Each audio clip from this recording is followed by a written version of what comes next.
Great. Our next presenter came from Denver, so he's the second from Denver today on Pink Stage. She is Tricia Broderick, co-author of Lead Without Blame.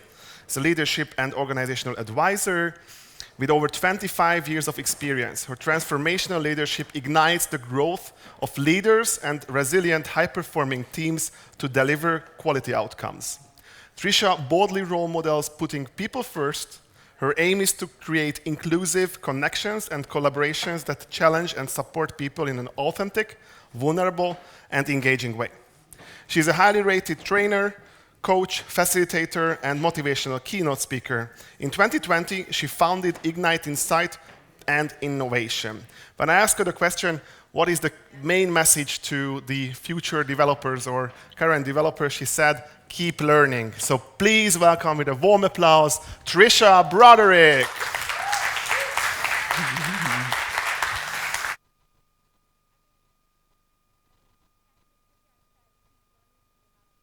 Stupid, but he didn't want to say that part. So, I mean, that's actually what I said with things. So I hear this question often. I hear how do I get my boss on board? That's the polite version.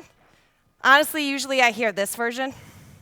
Just how do I get him out of the way? Just get him out of the way. I don't want to see him anymore. And my clicker is not working. How do I get them on out of the way with things as they're going forward with stuff? So you can hear these kind of questions, and you hear them frequently. And that's never good, right? You're already starting off in this place where we're setting up for an adversarial situation, right? My name is Tricia Broderick, and I actually call myself still a developer. I have not coded in a very long time, so I like to say I'm a recovering developer. But now my son is in computer science, so it's like I get to do it all over again, which is really cool. But I got pulled into leadership. I got pulled into these leadership roles, and I was like, I will not lose my tech cred. And then my love of a check mark came out. My need to make lists of lists came out. My need to deliver and get other people to deliver started to happen. Only no one told me what I needed to do to be a leader. And it turned out I was the leader. Everybody was going, how does she get out of the way? My name is Tricia Broderick. I'm also a recovering micromanager. Now, a lot of you are in here, and I sometimes feel like it's brave that you're in here because your boss might be at this conference. And you're still in here. Your boss might be in this room with you. And I'm like, oh, that's awesome on some level. But it's truly a dynamic that we have. I've been a developer on the product side, on the project side. I've done a lot of different roles as from developer to executive. But never in any of those meetings did leadership kind of walk in and going, how can we make everybody miserable today? I wrote a book called Lead Without Blame, but it wasn't because I thought anybody was walking around going, who can we blame today? But the reality is, how many people have a blame kind of environment in their organization, right? How many people feel shame at different points or things are going on, even if it's unspoken, right? And so we end up with these things of how do we manage up? How do we create spaces where we can actually get things done? So I'm going to do a little bit of an activity. And I need 2 volunteers to join me over here. It's the end of the day.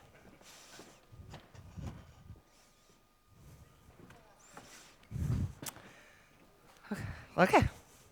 So I'm a CEO. I'm going to run my organization. You don't have to touch me or anything, don't worry.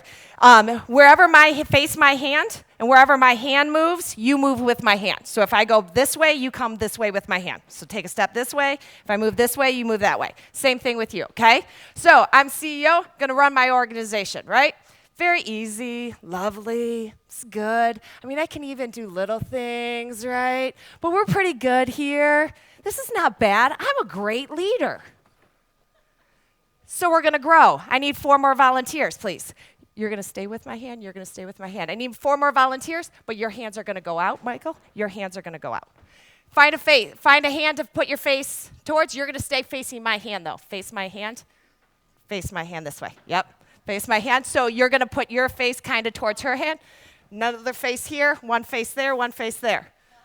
Come on over here, the open positions. Okay, now I got to run this organization. Let's see what happens.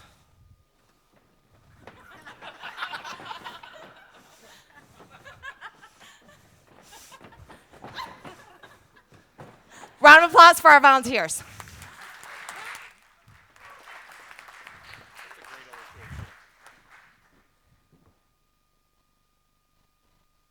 Told not to talk until I got back on the stage. Why would I do that activity? I know I'm going to make you talk at the end of the day. That's how I know you're not sleeping. Yeah. Do I, as the CEO, always see what's happening and the chaos? For me, I'm just churning. This looks lovely. I even wear a skirt. It's just a churn. Except nobody said, hey, slow down. I can't keep up. What's happening right now? We're running into each other. Well, Tricia, you didn't tell us so you could say that. Even if I told you could say it, it won't always get said. Because there's power dynamics in the organization. And it seems like everybody else knows what's happening, so should be fine. And then, so I created this thing, and it's called If I Was the Boss bias. It's totally made up. It's not a real bias, but I believe it is. Because most of us at one point in our careers have said, if I was the boss, that wouldn't happen. If I was the boss, I would fix everything. Hi, my name is Tricia Broderick. I suffer from this bias. And then I became an executive, and I was the problem. I did it. I said, if I was the boss, I would never do this. And I did it anyways.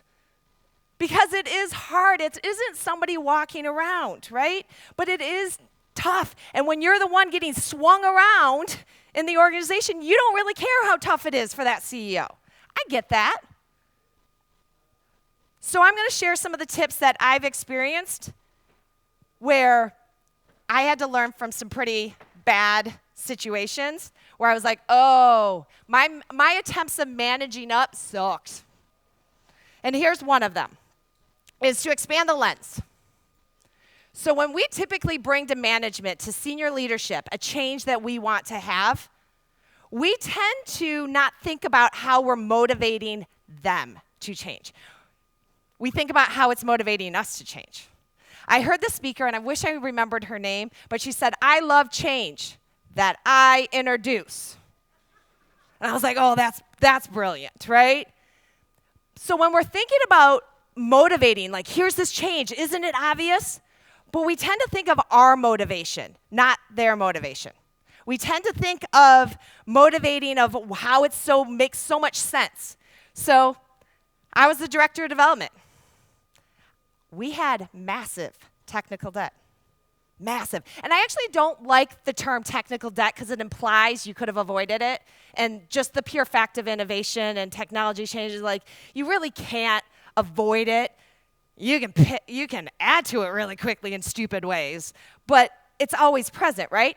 But I'm going to leadership going, I'm sick of my teams having all these things going on. We need to clean up our technical debt because code quality. Because it will be able to use better platforms, because, right, like all these engineer-centric motivations. And the reaction I got from them is, I don't care. I don't care, because I wasn't doing shared language. I wasn't expanding the lens to how it motivates multiple people. I was coming from the very obvious perspective that it was serving me or my team that I needed to serve. Like, here's why it's important for them. But by going through this and actually thinking through this, what I call the what's in it for wheel, what's in it for these different sections? What's in it for these different areas? And it turns out that when you actually do this, you realize there's a way better argument for the change or the thing that you're asking for anyways. But we don't take the time to think about it. It seems so obvious. It seems like the thing that clearly, are you a dum-dum? Like, obviously, we should do this. We should clean up our technical debt. We should spend more time investing in our technical debt. But that message, and then even when I became the director of development, you know what people said to me? We should clean up technical debt. And then I was on the other side going, move along, move along. It doesn't seem right, but we weren't having the same conversation. When you expand the lens, when you think about what's in it for and motivation for multiple areas, you actually make a better business case for the thing you're looking to do. In addition, you're aligning my motivations as a senior leader and your motivations on the team. Because I promise you, I know what I'm about to say. One of you is going, no, Tricia, you don't know X. Do not say that person's name out loud. But nobody's going to work going, I want to make you miserable today. They're just not. I know you're thinking of someone, just stop. It's not like maybe that one person is doing that, and then give me their name and I'll publicly shame them in a different way, right? But the reality is we're not sharing the same communication. We all want to deliver. We all want to have those outcomes. We all want the customer to be like, not just satisfied, but like thrilled, right? So align your message of that change you're looking for from management with that same area, but align it in a way that speaks to what's in it for multiple different people. When you do that, you're coming from a place where it doesn't feel like it's self-motivated, but truly organizationally motivated. And that change is going to speak to more people quicker.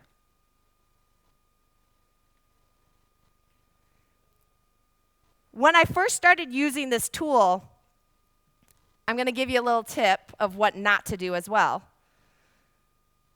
Do not just go around the wheel and go, because it's the right choice. Because it's the right choice. I did that. It didn't work, okay? Like, you actually have to truly kind of go into that persona of that individual to think through what really is in it for them. Because it might be vastly different than what's in it for you, or what's in it for the team, or what's in it for the org. And they don't always conflict, but if they do, you want to understand that confliction and that conflict before you're having that conversation. Because if you don't, that other person's thinking about that conflict but may not be communicating, which is what's causing some of the rub, which is what's causing some of the problem. So I encourage people when they do something like this, actually test it out with somebody else. Go talk to somebody else to go, am I full of it, or is that really a customer motivating value? Or am I making something up right now? Bonus tip on this one, ask that leader that you feel is not on board to help you fill this in. Work with them to actually think through what's the possibilities for these different areas. And I found that even just having that can be powerful in itself too, because maybe that senior leader isn't thinking about. Maybe that boss isn't going, oh, I'm also in my boss's head and thinking about what it's going to mean for this or that. And by going through that activity with you could be super powerful as well. So that's tip number one. Super simple thing that you can do. It's almost, think of it as like priming yourself before you even have the conversation that you got to manage up with. Tip number two, offer a step.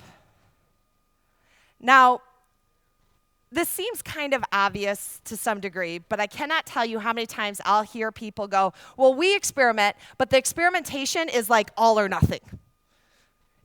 It's like, no, if they do not, like whenever I dig in deeper of like, what do you mean by getting the manager out of the way? They're like, they will not change everything about everything we are doing. And it's like, well, first of all, that's a really bad approach. But also, that's just a frustration that's happening there. So if you come at it from an experiment, right? If you come at it from this step of thing, you can actually start looking at things in a slightly different way that might find you also that common ground. So I leverage Dr. Stephen Covey's circle of control for an element. And often when we're talking about things that we want managers to get on board with, there are always these elephants that are on the outside circle. There are always these like, there's layoffs coming. They're going to drastically impact you, whether you're a part of the layoff or the not, or reorgs, right? You don't get a say. Most of the people in the room won't get a say in the reorg, but they have huge impacts. So they're things that are a concern to you, right? They have huge impacts, but you have almost no ability for a majority of the roles in an organization to even influence, let alone control, what's going to happen with that reorg. It'd be shocking to you how many times people find out that executives also feel that way, even in the reorg conversation, right? But I'll find that so many people focus on these elephants that what they don't realize is that in your control, you have little baby elephants growing. You have issues in your control that you could be working on. And the interesting thing is the way you build influence is actually address your own elephants a little bit. It has this effect of like, hey, I'm not just blaming everybody else or acting like my stuff doesn't stink. I'm working on this stuff which will actually grow some of your influence that actually might lead to being able to address some of those things of concern. But it's really fascinating to me how many times people kind of get lost in that because those little baby elephants in your control aren't having as big of an impact on you. They're cute. They're cuddly. They grow up and have babies. They're not cute, right? And so we have to think about what those are and what we can be doing. Now, I can hear some of you going, but Tricia, I want that bigger elephant. I get you. I do too. And I've had times where I'm like, okay, then what's just a small little part of that elephant that we can tackle? I was heading up project management in an organization, and I'm sorry, if I have anybody in HR, I'm about to offend you, and I'm sorry. They had the bell curve requirement at this company. Bell curve means the lowest 5% is going to get no promotion and put on a PIP, and the highest 5% is going to get a great review and great bonus, and then everybody else is in the middle, and they'll get, the standard inflation thing, but you can't have more than 5% on either end of the spectrum. What this leads to is you keep people that really should not be kept because you need the 5% when that year thing comes around. And then you also say things like this: we hire the best people, but only 5% stay the best once we hire you. Like, how does that even play out, right? It's so ridiculous. And it frustrated me to no end. And I didn't want to just address this elephant. Like, I wanted to take this elephant and beat it in front of my leadership team. Now, in reality, I've now learned I should say, send it to a sanctuary. Like, that sounds much nicer of not personal therapy issues that I need. But I was like, okay, fine. I can't change performance reviews at this organization. I'm not going to change the entire system. But what's a step that I can take that's in my control? And so they had a requirement that said, manager has to give a review, employee has to give a review. And I told my employees, I will give whatever review you give yourself will be what is put in the system unless it's egregious. Now, my HR team had a freaking flip nightmare about this. Everybody's going to rate themselves a 5. I said, well, if it's egregious, I have said I will fix it. I didn't get a single person give themselves a 5.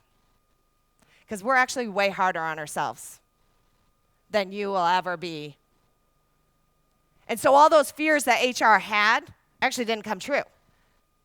I could actually make performance reviews about growth and learning. I still fit within the system. I still filled in that pretty little document that they wanted me to fill in. But it was something I could control while the bigger elephant was still there. And it was something that I could influence because all those fears that they kept saying, oh, these people, everybody's going to give themselves a 5. Didn't happen. Wasn't the case. And so it actually helped me to influence it as it's further on. So get creative that you don't always have to solve the whole thing. Experiment. What's something you can control that might actually give some influence, that can do things along those lines. And there were still a lot of fears as I was doing that, right? But I've now done it at several companies. And I stopped getting things like, my goal for the year is to read a book. Great, you passed kindergarten. Like, I don't, like, what kind of goal is that, right? But we could actually start getting into, what do you really want to grow in? Because it became less about that process and less about the elephant in the organization that I was so frustrated by. You're like, but Tricia, how did you get around the bell curve? They actually put themselves in the bell curve. I didn't even have to worry about it. Now, I technically didn't have the 5% under, so that issue did happen. And we had to have lots of conversations about that in HR, because I was like, that one had to get escalated even further with those things. Because again, so what you're saying is be a crappy manager and not get rid of somebody so you can do it officially at the holiday season. Like, this is stupid. Like, why am I doing this? But then and I said, here's the thing. If it's a budget issue, then tell me my total budget, and I'll make sure that we fit inside that budget. And so we were, again, what could I control and could take a step within that bigger elephant? Because you're not going to address it. And if you just stew on that elephant, it somehow grows and kind of starts to consume you with those things. Focus on one part you can control. So I'm going to actually take a second and let you just think. You don't have to share it with anybody, so you don't have to lie about your elephant. Okay? Be honest. But that frustration, that thing that brought you into this session today, is there a part that you could control? Just take a second and think through, is there a part of it that you might have some ownership over that you can make a step with, that you could experiment with?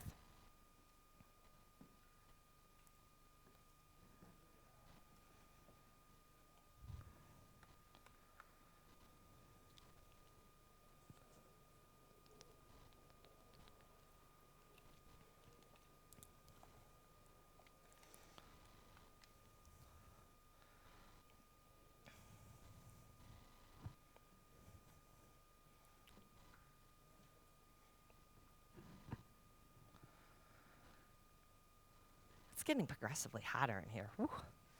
People in the front row, I respect all of you versus the people in the breezeway. I think they were, there's the control step that you should have taken right there. Okay, third tip. Be vulnerable and transparent. I had, I lean into that experimentation, right? I lean into it. I'm like, yes, we should experiment. We should experiment. And then I had a developer approach me, and he said, but you never do anything wrong. You don't ever get mistakes, and you don't ever fail. And I was like, I know we're in Denver, but I'm not smoking right now. What are you talking about? Like, what is going on? But then I started realizing that a lot of times we are not transparent in the workplace about our failures. We talk a good game about experimentation and learning and things, but we don't actually share very much when we flop. We don't actually highlight how hard it is to experiment. We're not always super vulnerable. I talk about this stuff. I wrote a book about this stuff. When I wrote that book and I sent that first draft, I physically threw up. I'm a hypocrite. Right? Like, but that's the reality is how hard it is to show that, because again, performance reviews and what we're taught in terms of perfection and growth and things along those lines, but we can't in the same breath say experiment and then not be vulnerable and transparent. When we're vulnerable and transparent is when we can really grow. When we're vulnerable and transparent is when we're really learning. When we're really exploring what that experiment truly is. What we're gaining or losing from it. And we're not always going to gain. Sometimes the best moments are from total flops with things. But we have to be visible about it. And I know, like, people will say, oh, great, another learning opportunity. Personally, I go with this one, but I'm not going to say it out loud. So, yes, there's always, like, another learning opportunity, another learning opportunity, another learning. I'm tired of learning. And I get that. But this is where we have to role model a lot. If we want managers, if we want teams, if we want organizations to experiment, we have to actually show what the experiment does, what the results of the experiments are, good and bad. And we're not always willing to do that. It's hard.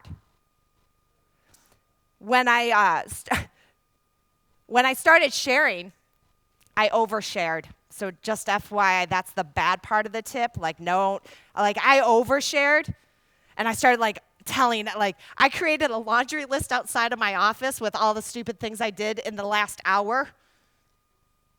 It was a bit overwhelming and broke trust in a different way. So there's a balance there, right? It's just not like you're trying to share every possible thing that's happening, but really thinking about what's the learning that's the role model thing. What's the learning that actually inspires somebody else? Because here's the thing you don't realize. You can be inspiring to your boss as well. You can actually role model to your boss of what the importance of that vulnerability is, of that transparency is, of what it means to have that growth. I had this client once, and it was a leadership class, and they were trying to get the leaders out of the way. And they're trying to teach the leaders how to not micromanage. And at one point, one of the leaders looked at me, and first of all, don't do this. And this is a bonus tip for anybody in the room. Don't ever walk up to a female, call her honey, and tap her on the shoulders. I will know somehow that happened, and I will come find you, people. Don't make me, okay? But he's like, honey, I'm an old dog that you can't teach new tricks. And I'm like, there's the door. Go. I'm not keeping you here. And he did. He left. And his boss brought him back and sat him down. Because this is the interesting thing is, as with that activity earlier, we're not even always very transparent about the pain that we're experiencing, about the reasons why we want to say, how do I get my managers out of the way? We're not always very transparent about the issues. And by the time we're transparent, we're in that harsh startup mode. We're in the mode of just burn it all down. He's evil. And then we've jumped so far that people can't come along with us. So by being transparent, by being vulnerable yourself, you could be inspiring people in your leadership going, oh, that's kind of cool. It's happening. Watching, it's having a ripple effect. I had a leader tell me once that I was too fluffy, that I focus on people too much, that I should just code more. And then his entire team put in a transfer to mine. There was a momentary glee, I'm not going to lie, okay? But when he actually did approach me, and when he was talking to those individuals, it had nothing to do really, I would love to say it was because I was such an excellent leader and all these things.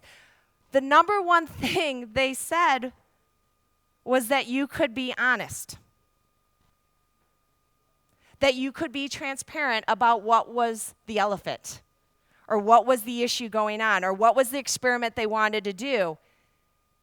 And I would love to tell you that I just magically knew that. But watching some of my developers was what helped me learn that as a leader. Don't think you can't inspire up. You can. But you got to role model what you're asking of them.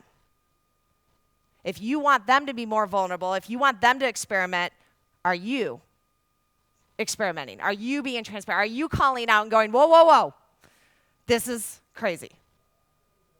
Now, I don't say, whoa, whoa, whoa, this is crazy, you're an idiot. That will get you fired, probably, or maybe, right? But how are you highlighting those challenges? We hear about it a lot when people do multitasking. How many people are on more than one project right now? Oh, everybody just wave, say hi and say I'm sorry to that person that just raised their hand, right? Because your effectiveness, you get blamed for crap that isn't your fault. The multitasking is like the myth that just won't die. It's been studied countlessly about how context switching, how ineffective. You have to do so many more hours and your quality still drops, your innovation drops, and then you get blamed for it. And most of the time, and I say this with love, most of the people that raise their hand never highlight the impact that they're experiencing from it. They just keep trying to go above and beyond. And I get it. But that's where the managing up problem starts to come in, because if you keep saying yes to me and I hire the best people,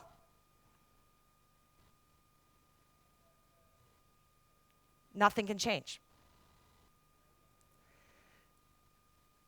The last one that when we're talking about this, I love this image. One, because you always have to have a dog in every slide deck. Like, it's just a requirement, I've learned. But I found that part of that inspiration comes in just highlighting it's okay. The best solutions, the wonderful creative ideas just don't always fit in every scenario. So even right now, that elephant you want to address, the timing just might not be right. But it's still okay to say it doesn't fit in every scenario. And sometimes by just raising it, just by being transparent and saying, I know this is wonderful and it might have been an amazing solution at one time, but we're going to highlight it. And maybe right in this moment, they're not willing to deal with it. But eventually they're going to try and move. Eventually they're going to try and go, oh, wait, somebody said something about that before, is now the right time. So increasing not just the vulnerability, but the transparency can be really powerful in finding that opportunity later. The last tip I want to highlight is stop saying manage. And I say this as somebody who did it. Because once I was on the other side, what I heard when you came up to me was this. Now, I fully acknowledge, I went to the imposter syndrome session. I fully acknowledge, as a director of development, as an executive, oh my gosh, should I be an executive? I don't know what I'm doing. When are they going to find out that I don't know what I'm doing? I've got to move back to a basement. Like, I don't know what the heck, right? And I understand that this was as much my issue as it was theirs. But when you come up to me with a great idea, but you say it as if I'm an idiot, it's almost near to impossible for my bias, my defensive mechanisms to not kick in. Is it right? No, but it's human. And it's a reality. And so the minute you're thinking about things from a, how do I manage that person, no matter how you come, but Tricia, I use nonviolent communication with sass. I can still feel it, right? When you're frustrated, you're still frustrated. And so I tell people to kind of think about it in this way. Like, think about how you're collaborating with that individual. How are you actually coming at it from a place where, what can I ask of them that could help me with this change?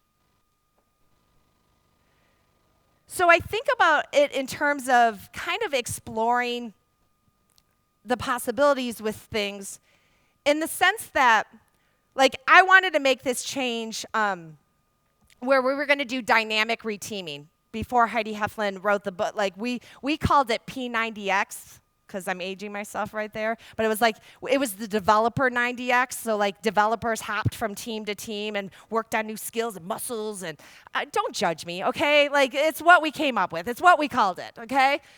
And we were doing this, and my leadership team hated it. Hated it because it didn't fit the resource mapping allocation stuff. It didn't fit the budget stuff. And we had all these dynamics with it that was really getting a lot of pushback. And I was like, how do I get them out of my way, right? And I ended up doing something by accident. I fully acknowledge I'm giving you a tip that was not intentional, okay? But what I ended up doing was I went to my boss and I was like, okay, I'm working on this new thing, and I'm trying to get better as a leader. And so I need you, when I'm pitching this idea, can you give me some feedback on whether or not is my messaging impactful enough? Is my presence strong enough? Am I delivering it with confidence, or am I delivering it in a way that makes people not want to experiment with it? I basically gave my boss a job that I valued the result of. Because my boss was he was one of those charismatic people that could get up and be like, we're all going to jump in the lake. Let's go. And people would follow. Like, I don't always know if that's a good thing personally, but he was so charismatic with it. And I was like, I want to learn more of that, right? So I asked for it. I explored that possibility of, hey, can you focus on that part of this change, this thing?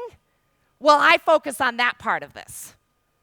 Because you bring value. If you act like your leadership has no value, you will have a bias seed to make sure that that's true. If you lean into the value your management is bringing and going, hey, you're really good in this area. I need this help. Hey, you've thought about this thing. Can you partner with me on this? Can you sponsor me in this area? Is way better than get out of my way, you're slowing me down. But Tricia, I don't say those words. Yes, you do, even if you don't physically say those words. So when we don't come at it from exploring in a collaborative way, we lose an opportunity. We lose that opportunity to actually get more benefit for yourself, for your team, for your customer. And then it feeds off the other things. By asking my boss for that input, he got focused on that area. I got better in that area, although some of you are like, no, she's not. But I got better in being able to project. I got better in being able to hold myself, to not shake. Also, to not wear dangly earrings. That was a big piece of his feedback. But to this day, I will never wear dangling earrings while I speak. Right? But there was value. So not only was I getting the change to happen, I was getting to grow, he was getting to grow, and the team was getting to make the change. When you collaborate, you actually come at this from a place where you're partnering up instead of managing up. And when I think about it as how do I partner up, now anything's possible. Because you're valuing what they do bring to the table along with what you bring to the table. And that's really what diversity is all about. That's really what inclusivity is all about, is getting the best from the whole. And the less that we stop, us and versus them, and actually treat that as the inclusive collaboration as well, the more that we're going to be able to get done. So those are some of my painful tips that I learned and how to get better at it, and also to no longer be a recovering micromanager as things. So my name is Tricia Broderick, and I think we still have a few minutes for questions, right? Perfect.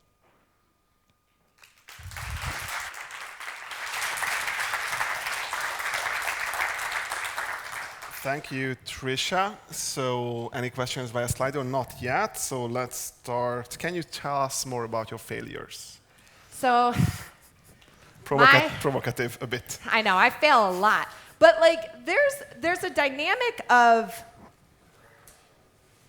using your failures as just human stories. Because even doing this, I was talking to somebody, Jess, about, which you should see Jess's session. I was talking to Jess about, should we cover this? Should I do this kind of area? And sometimes when you get to a state where you are starting to learn how to partner up, when you are accomplishing these things, people need to hear your stories, good, bad, or ugly. And the more of these stories we tell, the less scary it is. And the less difficult it is to think, can I do this too? And so failures all day long. I mean, try and share a good story, otherwise people are like, why are we listening to her? But absolutely with it. Share your failures. Okay. Actually, no question. Oh, how did you learn to hold your ground? I picked my battles. I really tried to think about what that size of that elephant was.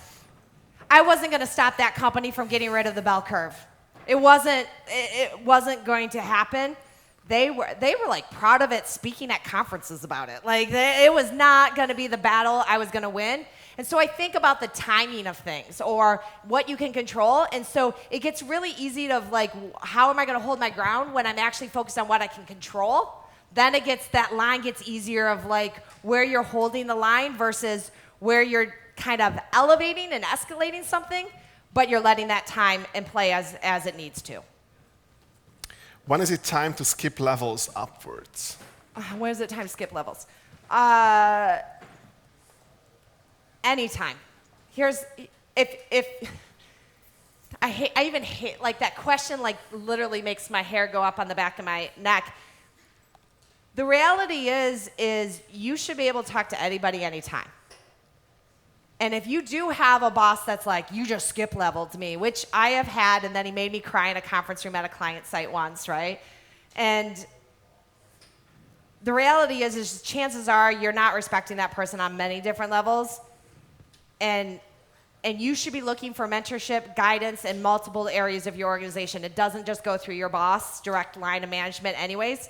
And if that becomes a challenge where that person is like, you're being disloyal or you're making me look bad with those things, I ended up inviting that individual with me to have that conversation because it really wasn't about that individual. I was looking for other things that person couldn't provide in that way. I don't skip level, like talk to whoever you want to talk to, in my opinion, with those things. And if your boss is really upset about it, I don't say this lightly, find a new role, like a new job, because that is an insecurity and an unhealthy power dynamic that is probably not going to get better. Okay, one more interesting question. What if partnering up a collab works for a few months and then everything slides back into the state of if nothing happened? How to keep them accountable? Okay, you're going to ask me one of my... So I don't think you can hold anybody accountable. Accountable just means to account for something. Doesn't mean you actually did it or did it well. It just means to account for something. So I like to ask the question of how do you get shared ownership in continuing this collaboration, more so than holding somebody accountable with it. And it might seem like just nuanced terminology, but shared ownership actually has a dynamic where you are truly working together and it's like, hey, I really enjoyed this previous collaboration, and it seems like we're kind of going back to some of our old habits. Is there something else I could be doing, right? Versus why have you stopped collaborating, right? And it's just, again, it's your perspective and your approach as you're coming at it with this, that when you're trying to hold somebody else accountable, chances are you have that kind of, I'm pointing a finger and three more are pointing back at me feel, then let's partner together with this. But that might happen. People's time, people's things. So I like just kind of calling out. I was like, I really liked when we did this. Can we do more of that again? Like, and just drawing attention to it and not assuming ill intent with that, but just things happen and we slip back into old habits or new pressures and just giving that opportunity. I know it sounds really optimistic, but you might be surprised how often just that conversation might work. Thanks a lot. If you want to ask more questions of Tricia, I think you will be here for the networking too. And all day tomorrow. You will, okay, and also tomorrow.